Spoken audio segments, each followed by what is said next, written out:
নমস্কার বন্ধুরা, তোমরা কেমন আছো?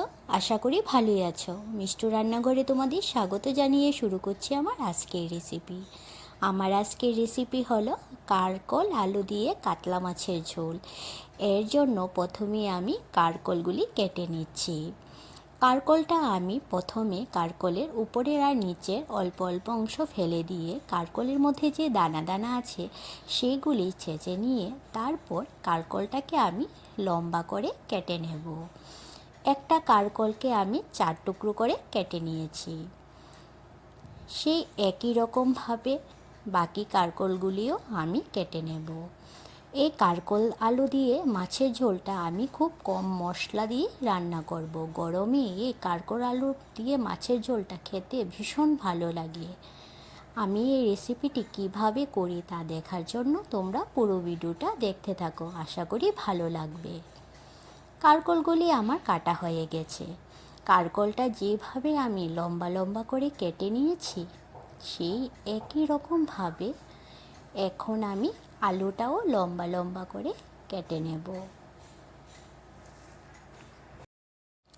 কারকল আলুগুলি কেটে নেওয়ার পর এখন আমি কারকল আলুগুলি ধুয়ে প্লেটে নিয়ে নিয়েছি। এদিকে মাছের ঝোলটা করার জন্য এখানে আমি মাছ নিয়ে নিয়েছি। প্রথমে আমি মাছগুলি নুন হলুদ দিয়ে মেখে নেব মাছগুলি ভাজার জন্য। মাছের মধ্যে নুন হলুদ মাখা হয়ে গেছে।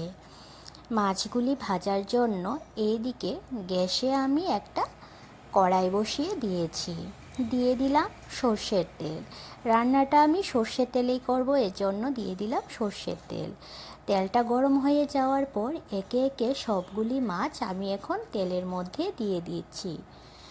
মাছগুলি দেওয়ার পর এখন আমি মাছগুলি এপিঠ ওপিঠ উল্টে লাল লাল করে ভেজে তুলে নেব। সবগুলি মাছ ভাজা হয়ে গেছে। এখন আমি মাছগুলি থালার মধ্যে তুলে নিচ্ছি।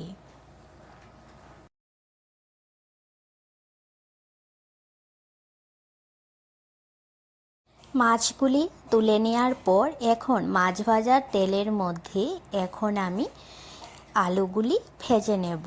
আলুগুলি ভেজে নেওয়ার জন্য তেলের মধ্যে আলুগুলি আমি দিয়ে দিচ্ছি।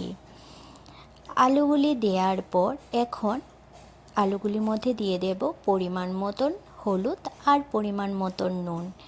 নুন হলুদ দেওয়ার পর আলুর সাথে নুন হলুদগুলি মিশিয়ে নিয়ে তারপর আলুগুলি আমি 2-3 মিনিটের মতন ঢাকা দিয়ে দেব যাতে আলুটা ভালোভাবে সেদ্ধ হয়ে যায়। 2-3 মিনিট পর আমি ঢাকাটা তুলে নিয়েছি। আলুগুলি সেদ্ধ হয়ে গেছে। এখন আমি আলুগুলি ভেজে তুলে নেব।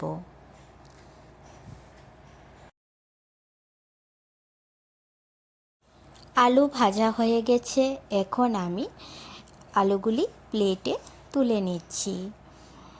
আলু ভাজার তেলের মধ্যে আমি আরও কিছু পরিমাণ তেল দিয়ে দেব কারকলগুলি ভাজার জন্য। এই মাছের ঝোলটা রান্না করার সময় আলু আর কারকলগুলি ভালোভাবে ভেজে নিলে মাছের ঝোলটা খেতে খুব ভালো লাগে। তেলটা গরম হয়ে যাওয়ার পর এখন আমি কারকলগুলি দিয়ে দিলাম। দিয়ে দেব পরিমাণ মতন নুন আর পরিমাণ মতন হলুদ। নুন হলুদ দেওয়ার পর এখন কারকলের সাথে নুন হলুদগুলি মিশিয়ে নিয়ে তারপর কারকলগুলিও সেদ্ধ হওয়ার জন্য আমি 2-3 মিনিট ঢেকে দেব।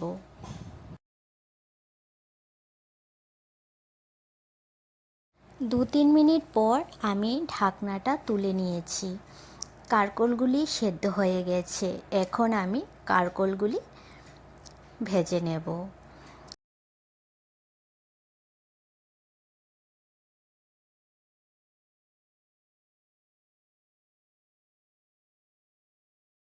কারকলগুলি ভাজা হয়ে গেছে। এখন আমি কারকলগুলি প্লেটে নামিয়ে নিয়েছি।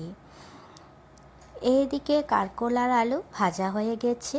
এখন আমি কারকল ভাজার তেলের মধ্যে আরও কিছু পরিমাণ তেল দিয়ে দেব মাছের ঝোলটা ফোড়ন দেওয়ার জন্য। ফোড়নে আমি দিয়ে দিচ্ছি 5 ফোড়ন আর দিয়ে দেব 2 তেজপাতা।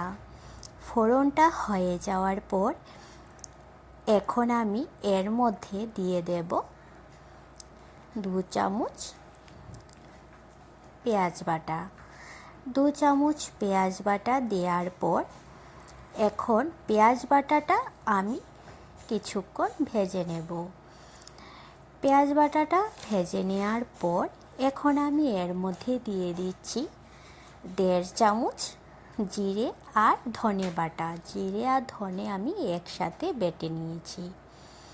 এখানে দিয়ে দিলাম 1.5 চামচ জিরে আর ধনে বাটা আর দিয়ে দেব 1.5 চামচ লঙ্কা বাটা। এখানে আমি কাঁচা লঙ্কা আর শুকনো লঙ্কা একসাথে বেটে নিয়েছি।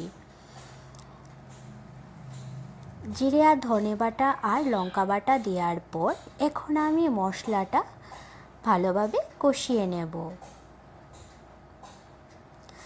মশলাটা কষানো হয়ে গেছে। এখন আমি এর মধ্যে দিয়ে দেব আগে থেকে ভেজে রাখা কারকল আর আলু।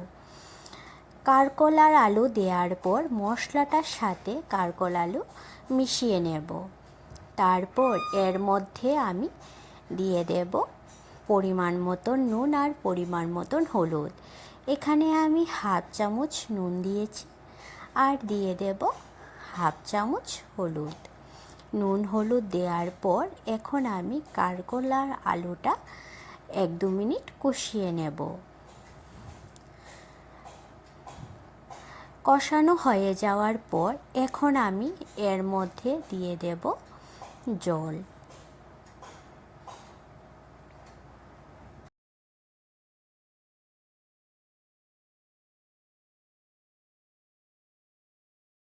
মাছের ঝোলটা ফুটে এসেছে। এখন আমি মাছের ঝোলের মধ্যে দিয়ে দিচ্ছি ভেজে রাখা মাছগুলি দেওয়ার পর মাছের ঝোলটা আর 4-5 মিনিটের মতন রান্না করলেই মাছের ঝোলটা হয়ে যাবে।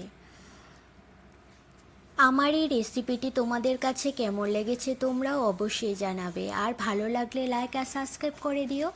আমার ফেসবুক পেজ মিষ্টু রান্নাঘর, এই পেজটি ফলো করে দিও। ফেসবুক পেজের লিঙ্ক আমি ডিসক্রিপশানে দিয়ে দিয়েছি। মাছের ঝোলটা আমার প্রায় হয়ে এসেছে। এখন আমি মাছের ঝোলটা বাটিতে নামিয়ে নেব। মাছের ঝোলটায় লাল লঙ্কা বাটা দেওয়ার কারণে মাছের ঝোলটা রঙটা খুব সুন্দর হয়েছে। আর এদিকে আমি ঝালের জন্য কিছু চেরা কাঁচা লঙ্কা দিয়ে দিয়েছি, তোমরা চাইলে নাও দিতে পারো। মাছের ঝোলটা হয়ে যাওয়ার পর এখন আমি বাটির মধ্যে মাছের ঝোলটা নামিয়ে নিচ্ছি। তোমরা যারা যারা এই রেসিপিটি এখন পর্যন্ত খাওনি তারা বাড়িতে অবশ্যই একবার বানিয়ে খাবে, দেখবে খেতে খুব ভালো লাগে।